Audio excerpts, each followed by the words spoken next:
your teams will be meeting today and tomorrow. So basically, pay attention. Pay attention, because if you're going to face them, this is your pre-information about what they value, what is important for them.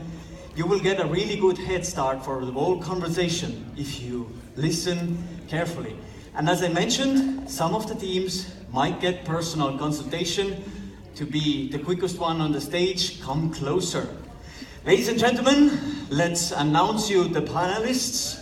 First, we have here a gentleman who will be moderating the panel. We have already met Ravi Belani. Let's welcome him. Right by him we have a man, a partner and angel investor at Rockstart. Ladies and gentlemen, let's welcome Sander van der Bronk. And right by him we have a man we already met, taking our minds to the future with all the technologies. The man who is general partner at Bullpen Capital. Ladies and gentlemen, let's bring our hands together for Duncan Davidson. And our fourth panelist, a lady who is Senior Investment and Partnerships Manager at Singtel Innovate. Let's put our hands together and welcome Mrs. Tiffany Wang. And I will now head over to Ravi, please. Thank you. Some high five with all of you. Boom, boom, boom, boom, yeah. I don't know. Am I on? Can you guys hear me? Yep. Okay. Well, thanks for the love. That exchange of energy is a metaphor for what's going to be happening today, and hopefully in the next, hopefully for all of you guys, where there's an exchange of equity for dollars. And so today, what we're going to be talking about is trying to get really specific on advice from real investors who have real cash, and they give it to real entrepreneurs on what separates the great founders when it comes to fundraising and pitching versus just the good founders. As was mentioned, what we are going to do is, after we have a bit of an exchange, we'll be talking for the next 20 to 30 minutes, but then we're going to invite you to present a real life situation that you're facing or wrestling with. And so if you are interested in presenting that to the group and getting feedback, I'm going to create a deck for people to wait on. And I'll just appoint that deck will be just this row here. If you guys can move over one. If you basically sit on this far side of one of the first two rows over there, I'll call on you first. So if you have a question or a burner, just make sure you're sitting over there, and then I will call on you when we get to the hot seat. So with that, I first have tasked each of the panelists, and we are really lucky because we have representatives from different spectrums of the fundraising group. So we have Sander, who's an angel investor. An angel investor is somebody who typically invests their own money and can write their own checks. And they're typically smaller checks, but they're quicker checks. Next to Sander, we have Duncan, who's representing an institutional investor. How do you know if you're talking to an institution or an angel? An institution is somebody who's investing somebody else's money. Okay, so Duncan has raised his own fund and he's investing somebody else's money. And institutions typically write bigger checks, but they also typically take longer. And then next to Duncan, we have Tiffany, and Tiffany's representing a strategic, which is a type of institution, a corporate.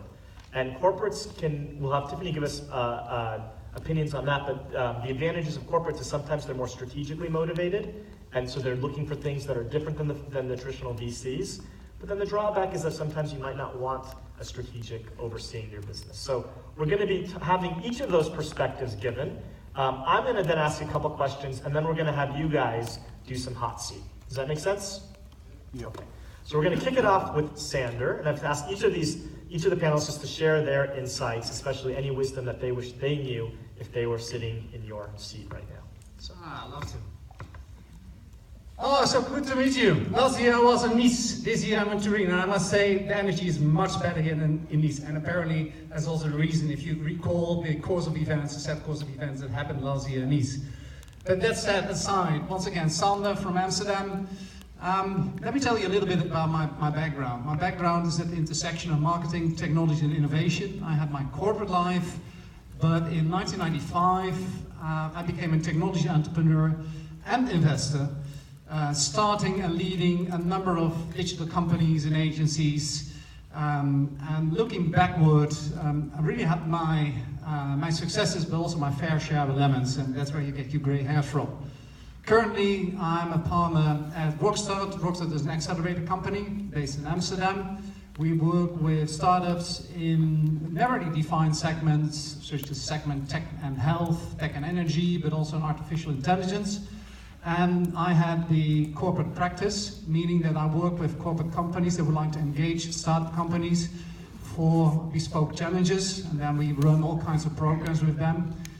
What I've noticed over the past 2 years is that the corporate side and the startup side is really coming together, and I mean that's also something I think that you showed us this morning in one of your pictures.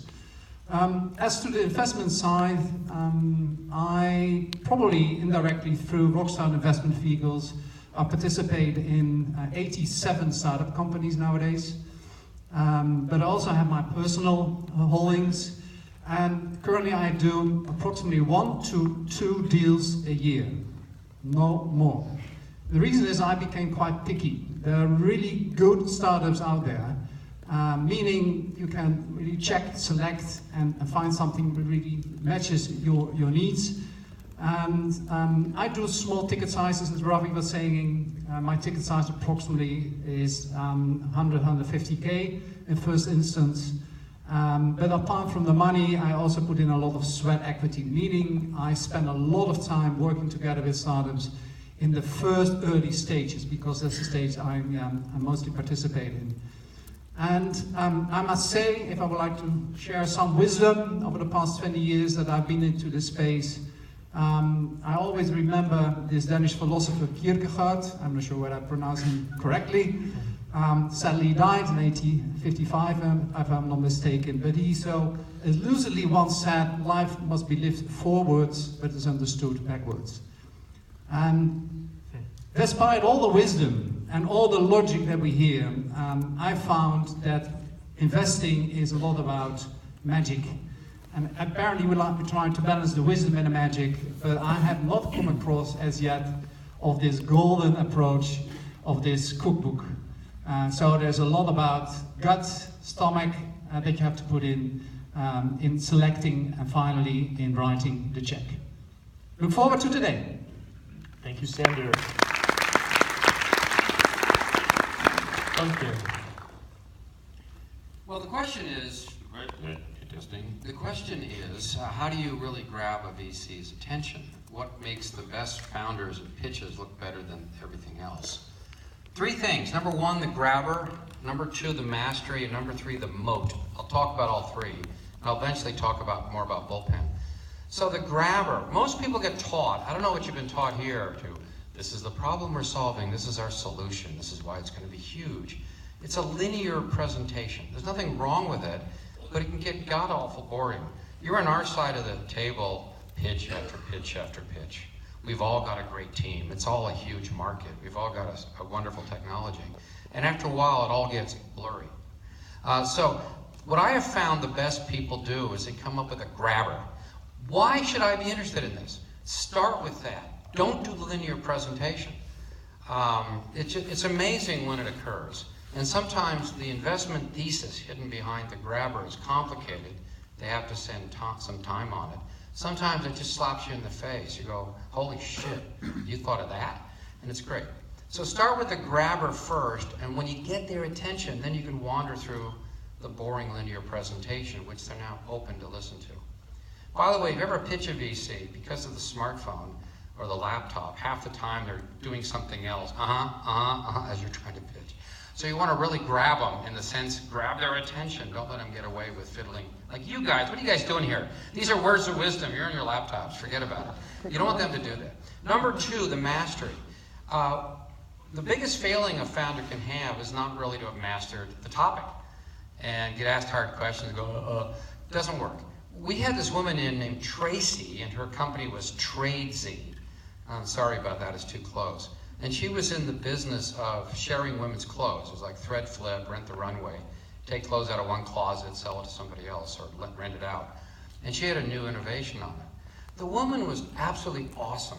We would throw question, question, question at her, and she'd just nail it. And she was so scary, we were afraid to ask her a question because she knew it so well, we looked like idiots.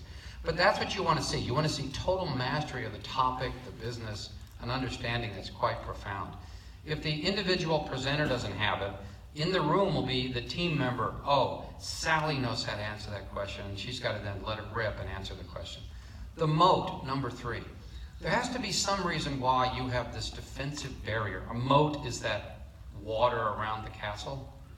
I don't know if that still tracks, but the moat is your competitive advantage, but it's got to be a real moat. A lot of companies come in, are better than this other SaaS company, and they explain why, and you go, are you fucking kidding me? Can I say that here? Because what they come up with is something which is like 10% different. Nobody's going to care. I need 10x different. I need something really, truly advantage. So the moat is an explanation of why if you pull off your business, you can withstand competitive assaults. Even Amazon can't crush you like they're crushing everybody else. So those are the 3 things, the grabber, the mastery, and the moat. Now, little background. I was at a big venture fund, Vantage Point, multi-stage, so I saw deals from Series A to Series CD, and there's a certain style you get in a multi-stage fund. As you get to the later round, which you guys aren't in, it's all about the numbers. You put on the green eye shade, you worry about numbers. As you get earlier, it's more about the concept or the idea or the whatever the huge sort of technical advantage is, but there's no numbers yet.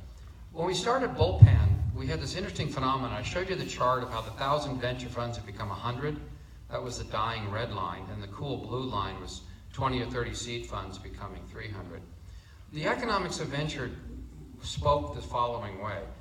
The 100 surviving funds all got so big, 500, 800 million, they like to write a $10 million check. They might be grumpy and begrudging, give you 6 or 7, but they want to write 10. And the reason goes back to something Robbie almost got into, not quite. If you're in a fund with 800 million and you can handle no more than, let's say, 20 investments, do the math. So 800 million after the fee, which is 20%, right, becomes something like 700 and something million. Divided by 20, it's a boatload of money per deal. If they start a deal with $1 million, an $800 million fund, they can't have 800 deals. It's ludicrous. So they have to write the big check because the fund size forces them to write a big check. And they don't like to write the small check.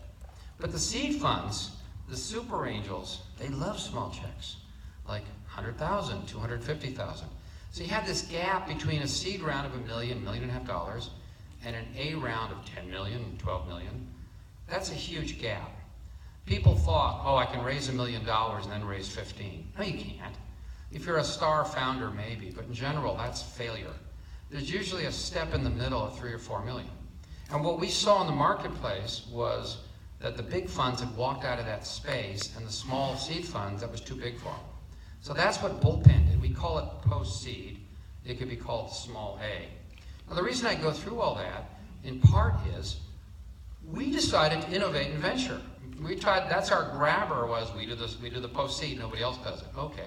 That's our grabber to people, like the limited partners. But the point is, most venture people start a fund and they do what everybody else does. Hey, we're 2 smart guys. I'm sorry, except for Tiffany, they're mostly guys. 2 smart guys, we're doing something here. We came out of Google, we came out of Twitter. We're smart enough to do it. No, you're not. Every other fund is full of a couple smart people. What's your differentiation? So we had a differentiation. Now, what it means is, when you pitch the people before us, it's concept. By the time you come to us, you're already in market, you've already launched your company, you're starting to have numbers. So we actually have on our website something which says, don't show me your demo. We hate people showing us demos because they show us a demo and spend the whole time how great the technology is. We say, we assume it's great, you're already in market, tell us about your business. That makes us very different than other funds. We're kind of more like the later stage funds, even though we're dealing with early stage. Point of all this, the final thing you have to do to be a star money raiser, not just the grabber, the mastery, and the moat, you have to understand who you're peddling to, who you're selling to.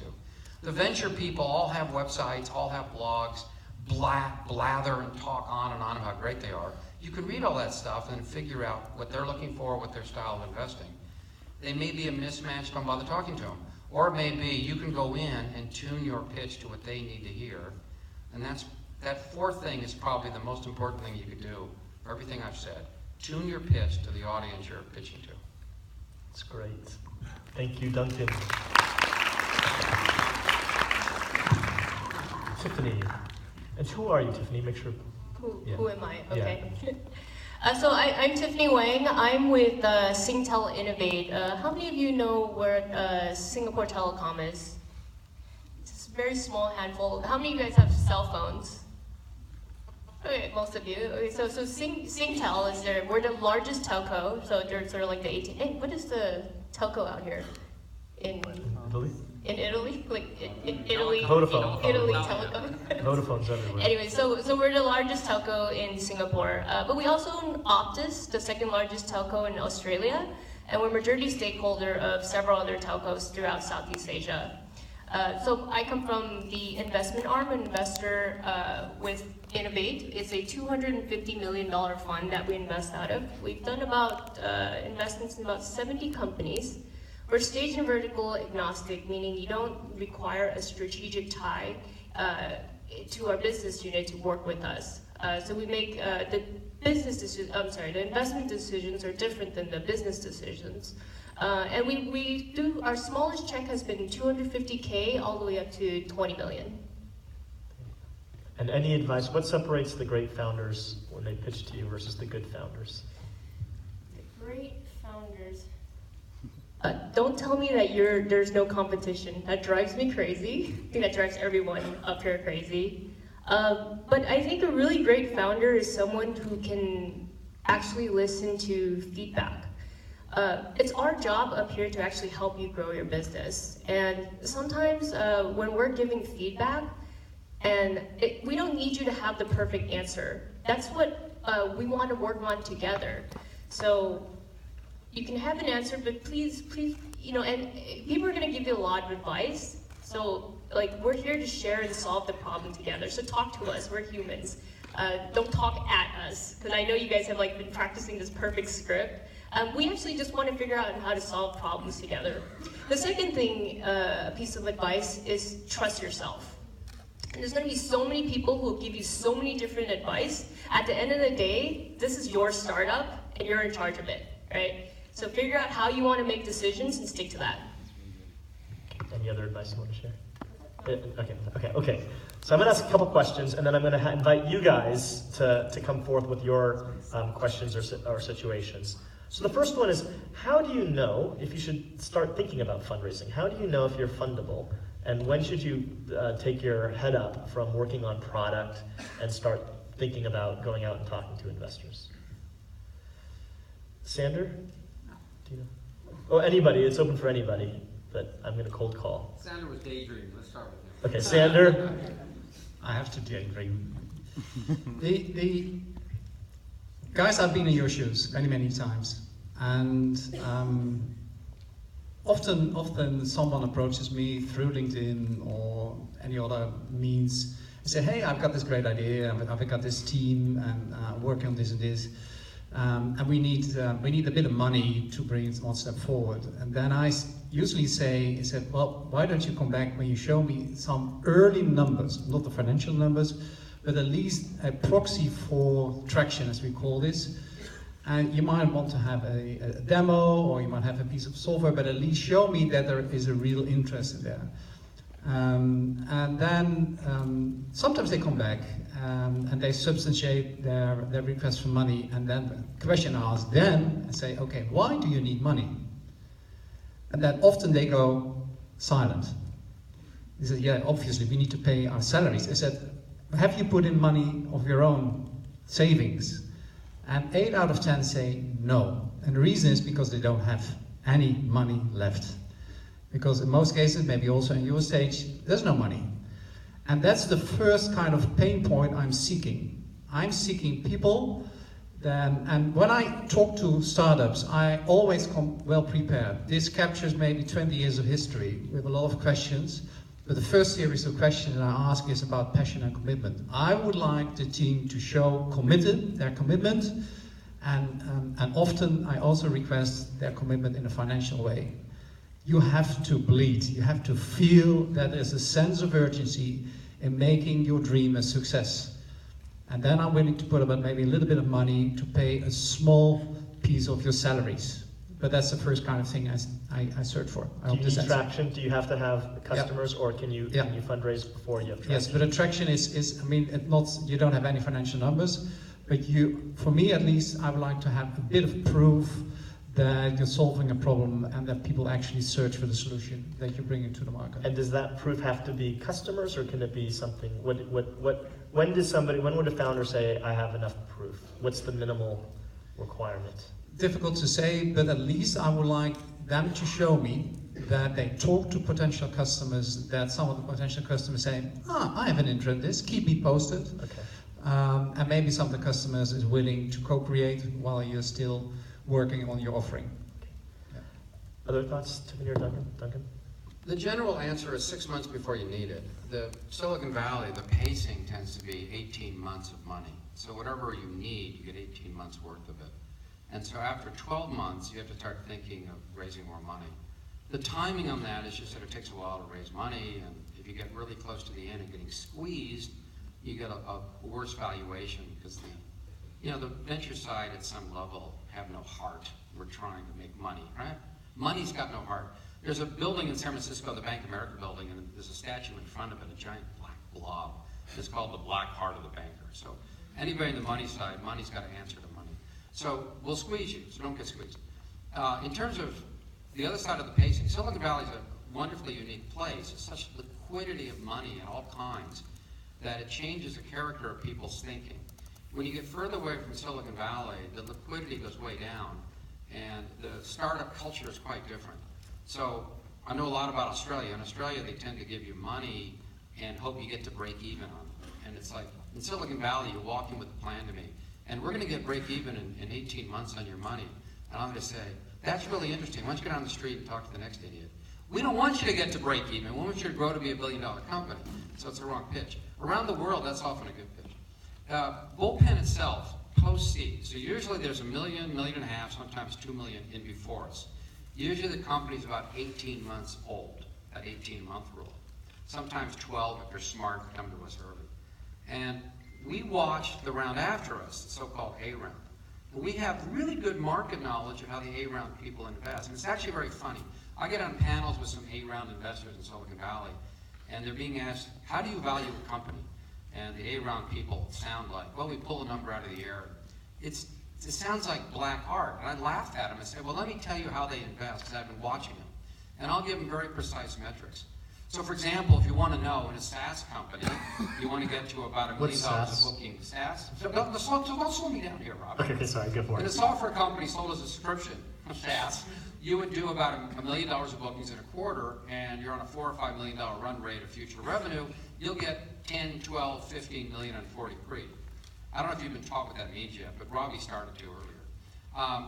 If you're in a marketplace, you need more like $1 million a month in gross market value with a net revenue of around 20, 25%. I can keep going, you don't really care. My point is, we watch the metrics, and company comes in and pitches us, and the only question we ask after we get grabbed, they have mastery of the topic, and they have a competitive moat. After they go through my first 3 things, the question we ask is, where are you going to be in 12 months? If in 12 months, on their plan, they can hit the metrics of the next round, we'll give you money. It's that simple, in a way, because from our point of view, if you actually hit plan, we know pretty confidently you're going to get 15 million on 45 pre. How cool would that be? And that's what we do. And the seed people don't think that way, because right in the middle we think that way. So that's just us. We're kind of a unique breed out there. And you don't have to. How do you know when it's time to raise? Okay. So, I mean, in terms of the transition into raising money from the AIA program, so I've mentored for this program a couple of times before, and what I find is like some of the ideas are actually much better for standalone businesses where you don't need to raise money, right? You should just go and build it out, and you don't have to deal with investors. So as investors, what we do is we ask you every quarter, like, did you hit your numbers? Did you do this? Did you do that? You know, is it growing? We needed to scale up and hit the $100 million in revenue a year. So that's something that you should really think about, whether you're going to be building a venture-backed company or you're just going to build a sort of lifestyle business. But in terms of raising, I think Duncan covered a good chunk of it. So if you do, so let's say you've taken in all that advice, you're like, yes, I am ready to fundraise. What's the best way to get access to somebody like you? How do founders who don't know you get access to you in ways that succeed or work?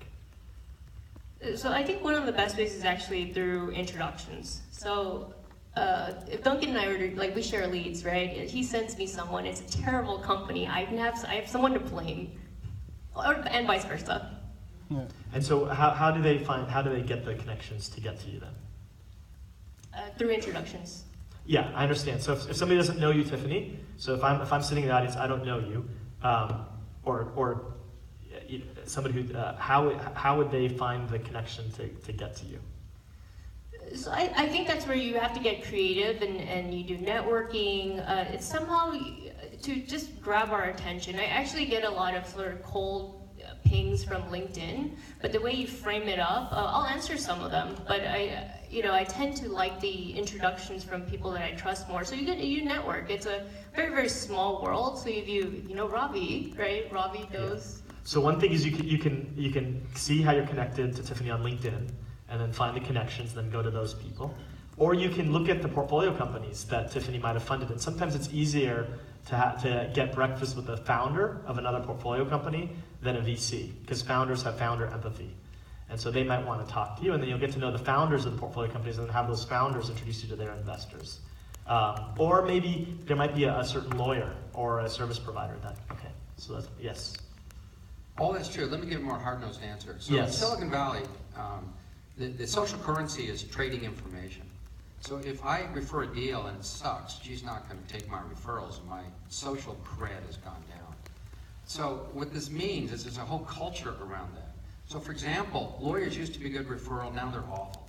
If you have to use your lawyer to refer to me, I want to look at the deal. LinkedIn, if I know you on LinkedIn, I'll talk to you. If I don't know you, I get a LinkedIn deal incoming.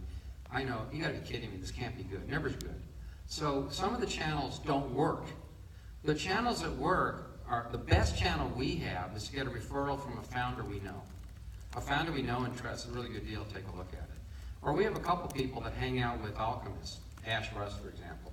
And I'll take any deal from Ash. He says, this is a really great alchemist deal, you gotta take a look at it. I'll look at it, because I know him and I trust him. Now, the other side of the coin is for you.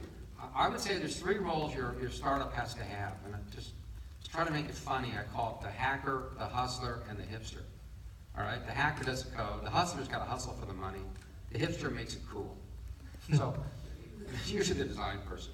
The hustler has to hustle. The networking is the most important thing you could do. The CEO sits back in her office and doesn't network around. Forget about it, you're never going to go anywhere. So she's got to get out there, going to parties, spending time, talking to people.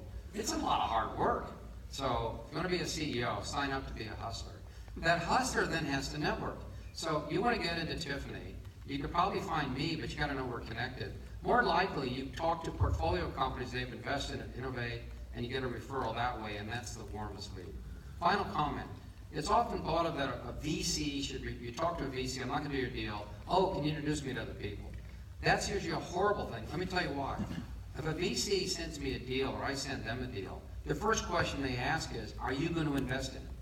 So if some VC turns you down and they refer you, they're going to get asked, did you invest? No. You're already way down the list of credit.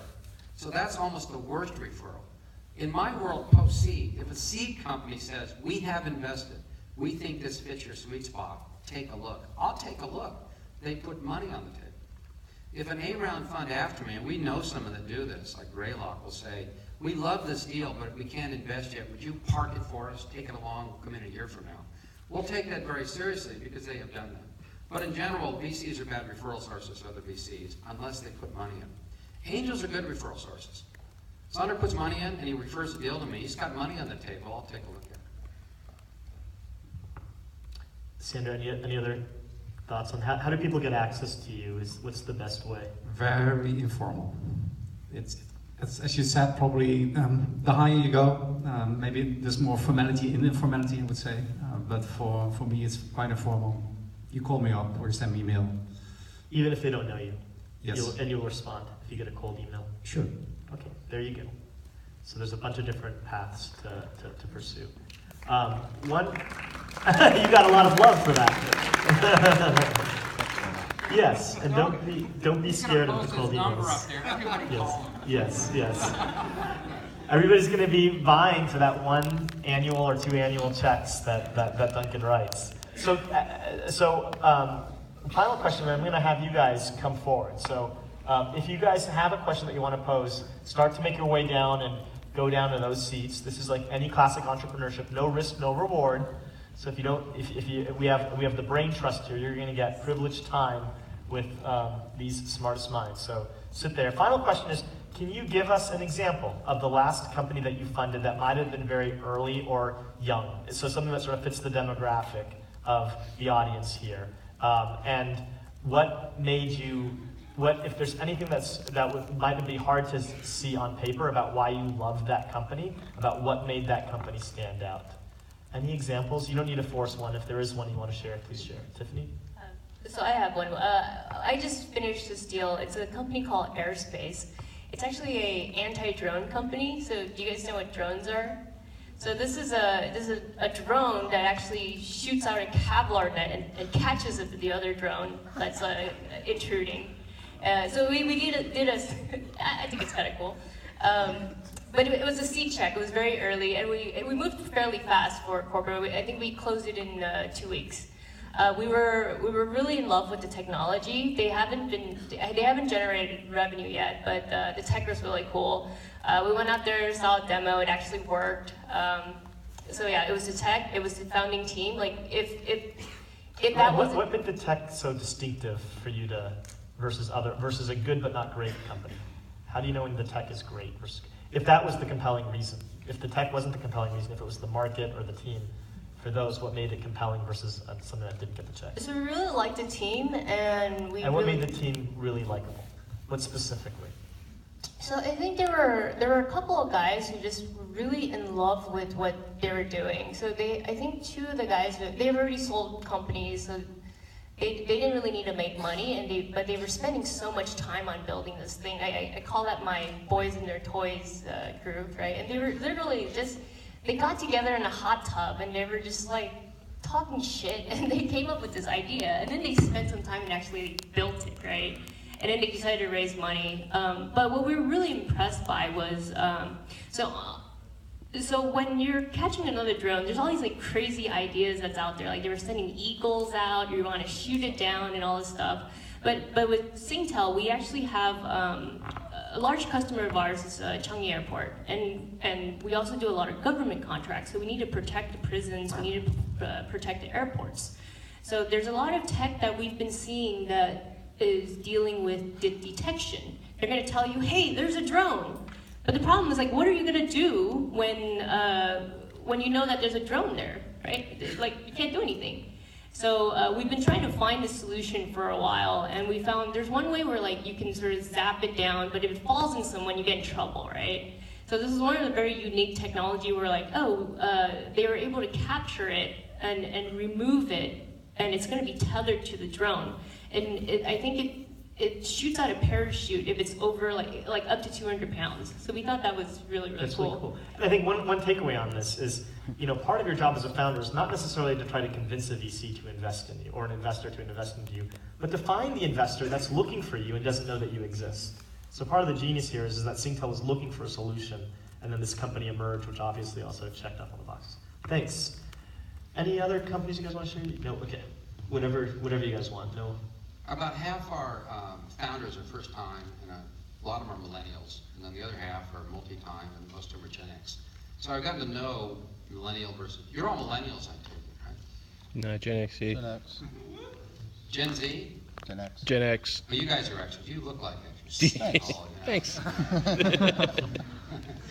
I've gotten to love the millennials, but it's interesting. One of the interesting companies we did was called Verblin, and it's a Swedish team that were at Stanford, so they're Stanford grads. And they went through Y Combinator, so they have a good pedigree, right? Their original idea was like chat relay, remember what that is, but they were doing language relay. So you're a Berkeley student coming to Turin for the summer, you want to learn Italian. And so you go on there, so an Italian person trying to learn English, and you will get to talk cross language. Well, it turned out that was a terrible idea. Why? The demand is for English. It's 80% of all the demands, and the marketplace wouldn't match. So they pivoted off it. So far I'm liking it because they're agile, they learn, and they pivoted away from their first idea to something better. We didn't see them till after the pivot. And they changed their whole company to be English teachers who are professionals teaching people online how to learn English. And so what made them compelling, first of all, is the fact that they had great technical skill, and they had done a pivot, and they were following the market. They weren't trying to force their idea. So that shows they're an agile team. The second thing I love is they really have passion around what they're doing. So for example, when Sweden had a refugee crisis and got in the news a couple of years ago, they would offer free Swedish training to Syrian refugees in the camps. And it's just something they wanted to do. They had a passion around that, forget the money. I thought it was fabulous. And the third thing is, the team itself had this combo that was pretty good. The CEO was the hustler, they had a great hacker, etc. They had a pretty good combo of talents inside. And final thing, it's a marketplace. It turns out marketplaces we love at Bullpen because they have a natural moat. They generate barriers to entry by getting more and more density in the marketplace. So it'd be very hard for somebody now to duplicate Berbaling's depth of English, 24/7, these type of classes, these type of stages. It's hard for anybody to duplicate that now. So they have a natural moat that a competitor had a hard time chasing them, and they're beginning to grow really fast. That's awesome. It's short. Just if you allow me. Oh, please. A short comment. Probably that was mentioned over the past couple of weeks, but there's this saying: you have to fall in love with the problem that you solve, not the solution. Is there something that you recognize? Okay. So if I come across a startup, I would like to fall in love with the problem they solve, not their idea. And quite recently I came across a company in Holland, based in Holland, but they work all over Europe now. It's called 5 Miles, and they solved the problem of becoming acquainted with Excel. And not just with Excel in the very, let's say, fundamental stage, but also with the more, let's say, advanced functionality and what they actually do. They solve this by sending you each and every morning a challenge that you have to do in just 5 minutes, and it will help you becoming more acquainted with Excel. Under the hood, it's AI plus machine learning and a bit of deep learning. So quite clever guys, and they really took off. Because I recognize this problem. I think it's a sizable problem for a lot of people worldwide. That's why I invested. That's great. Thank you, Sanders. Okay, so we're going to open it up now. Who's first? Okay, I'll take the person closest to me. We'll go, yeah, in the white t-shirt. So what we're going to do is we're going to do a variant of Q&A. Instead of Q&A from out there, you're going to come up here. You're going to sit in this seat. This is going to be the hot seat. Okay. And instead of, right now, so you'll come here, and instead of just asking a generic question, what I would propose, can we borrow a mic? I guess we have to use one of these, yeah. Yeah, so you're sitting here, and instead of posing a generic question, if you can, I'd encourage you to share a situation. So what are you actually wrestling with? Then before the panel gives you the answer, I'm going to have the panel ask you questions to really understand the situation more, because some of the real insights is understanding the questions that they're going to ask in that situation, and then after they've gotten all the information they need, they'll give the answer. Does that make sense? And if you, Does it have to be something related to like my idea, or just like a problem in general? Is that what you mean? Well, whatever you're going to ask, I just want you to give the context around it, give the situation. So. If you can't. If you can't, then don't force it. You can just ask whatever the question is, but try to give the context if you can. Right. Well, I know that you guys have a lot of experience with listening to people pitch their ideas and stuff, right? And I know that after a while, it probably gets quite daunting. And when people are pitching their ideas to you, are there any red flags that go off? Like, okay, he said this, now I don't think so. Everything he says after that, probably it's not viable anymore. And is there any context around this? Are you wrestling with this when you're pitching, or are you just curious? Well, sometimes, like in my previous pitches, like just experience, sometimes I notice like a facial expression or something. Okay. After I said something like, oh, maybe something's up. So. Okay. Yeah. Do you have any questions about the situation, or do you just want to give advice? No question. This Okay. happens all the time. Okay. And often you're reading the VC audience correctly. So often things are said by the founding team, the hustler, that we don't quite believe. The right thing to do, so in our group, we'll just interrupt. You know, you gotta be fucking kidding me, really? It's like, but sometimes people are too polite. I do think there are situations, though, where culturally the signals are misread. So sometimes when a female team is pitching a bunch of men, the men will do something which appears condescending, and the female team will shut down. They sort of assume they're not going to get the money. So just don't do that. The thing to do is you have every right just to stop pitch. What do you guys think? You know, what's wrong with this? And just ask the question back. The second thing, though, is, again, mastery is really important. Often we are skeptical and we're wrong. You know, you should know a lot more about your business than we do. Our understanding of your business is largely coming from you, and so our skepticism may be misinformed. Your mastery of the topic can overcome that. And we've had a number of circumstances where by really getting what the point is, we sort of aha, and then got more interested. So, Any classic red flags, just if there's like a list of your top 3 to 5 that people should be aware of? well, in general, you look nervous. Looking nervous is bad. Don't look nervous, all right? And sweating, it's just not good. The second is, if you bring other team members in and they don't say anything, why are they there? Now, you may have had a reason, but otherwise you start to wonder, why are they? Those are sort of, but there's others that come in the context of what you're talking about. First of all, if you are inauthentic and we sense it, you're dead, right? If you don't know an answer, you say, "Oh no." But if you try to bluff your way through and think you're bluffing, you're dead. We're not going to deal with you. So that's a huge red flag. Don't try to bluster your way through a meeting. We've had some people. We had a team member recently with a very good founder, and he had hired this sort of professional person to go sell to the VCs, and we hated that guy. And that guy would give very good, very pat answers, but completely inauthentic. And so we're thinking, if you fire that guy, we might do the deal. But if he's going to, right? Because the guy, even though he was polished and knowledgeable and knew a lot of people, he wasn't authentically tied to the mission of the company. He just sort of dropped in. Well, drop him out. We don't need him. I think the final thing is, so bluffing's bad.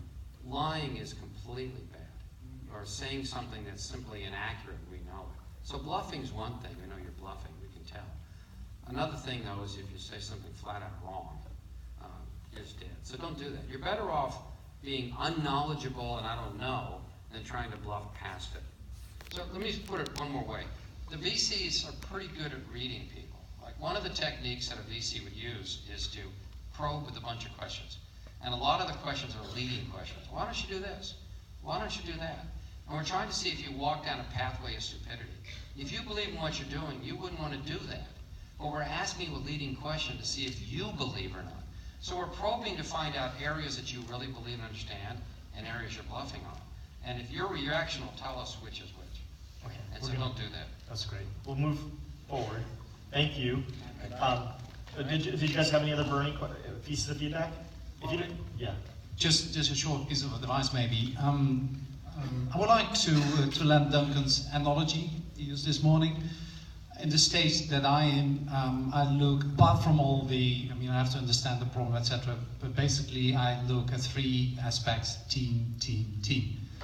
And yes, it's about finance, but for me, it's also a human contract. I work with you. I spend a lot of time also on helping you and moving forward. So what I seek is honesty.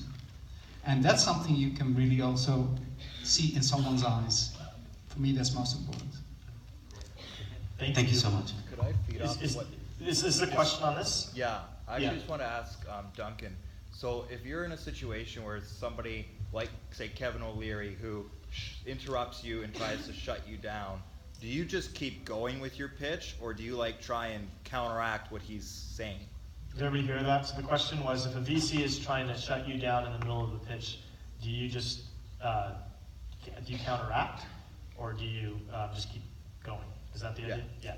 Like if there's other VCs in the room that Yeah. want to listen and one's just shutting you down. That's an interesting situation. Okay. It does happen. I mean, we have a broader group of advisors, and sometimes some of them gang up on a CEO who's floundering and just bam, bam, bam, just to nail him. And we have to coach him later. This isn't a sporting event. We're trying to really get to an answer, so don't do it. You have to answer the question in a human way. And so I'll give you two possible answers. I was pitching, my fourth startup was a mobile deal, and I'm pitching a very well-known venture fund. And we said we used SMS as a channel to confirm, validate their phone number. And one of the guys said, "What's SMS?" And what I should have done is said, "Thank you very much, I'm done," and walked out of there. Because I immediately knew, you're fucking it, you're not going to invest in me. It was my fault to even talk to you. So one reaction, if you get that, is just to pile up. Say, "Look, you guys are just rude, I'm out of here. You know, go fuck yourselves," and walk out. You could do that. Okay? Now, by the way, the other partners will love you, because they know the guy's an asshole anyway. It's like, what are you mad? The other thing to do is just to, just don't get defensive. It's, there are situations in your life where somebody's doing that to you, and you just let the storm blow over you. You often will sit there and quiet, "Are you done? You got any more?" I just get right back at him, and then calmly go back on the storyline. Okay. And, okay? We're gonna keep moving forward. So introduce yourself, and then also just pose the situation or the question. Hello. Hi, my name is Delano Covarrubias. Thank you guys for your wisdom. We really appreciate it. My question is specifically for Sanders, but I would love your feedback as well. So we have the team, a passionate team. We relate to the problem emotionally. It's a medical problem, health and tech. We have the traction, the customer validation, but we have a demo. So my question is, how likely are you to invest in founders that are going to use the money for software development? Do you have any questions for Sanders before you answer that? Or do you want to just give an answer? Can you put up specific metrics in the stage that you're in, so as to gauge the real stage that you're currently in? Yes, so we have released a survey. We've talked to multiple vestibular specialists, which is the field that we're working in. And we got over 500 responses within the first 24 hours. 88% of these people were suffering daily. 50% actually signed up to our mailing list and were interested in the app. And 50% spent over $1,000 each year trying to treat their problem. So we know it's a viable problem, and we have a good solution, an educational tool that is backed by multiple, medical specialists. Okay.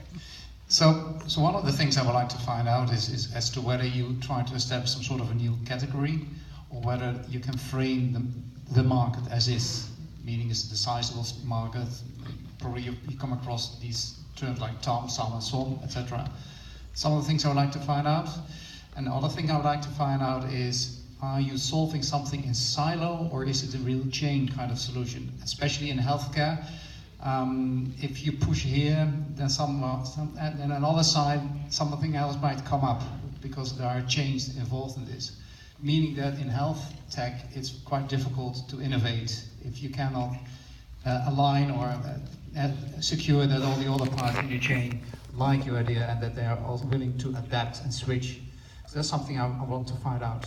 And if he answered in a way that satisfied both of those questions, then I probably would say, okay, let's sit together and show me how it actually works. So that's the next stage then. So we've talked about the possibility of using our application B2B, and we'd have to tackle the front line, like the nurses and the physical therapists, people before the actual doctor.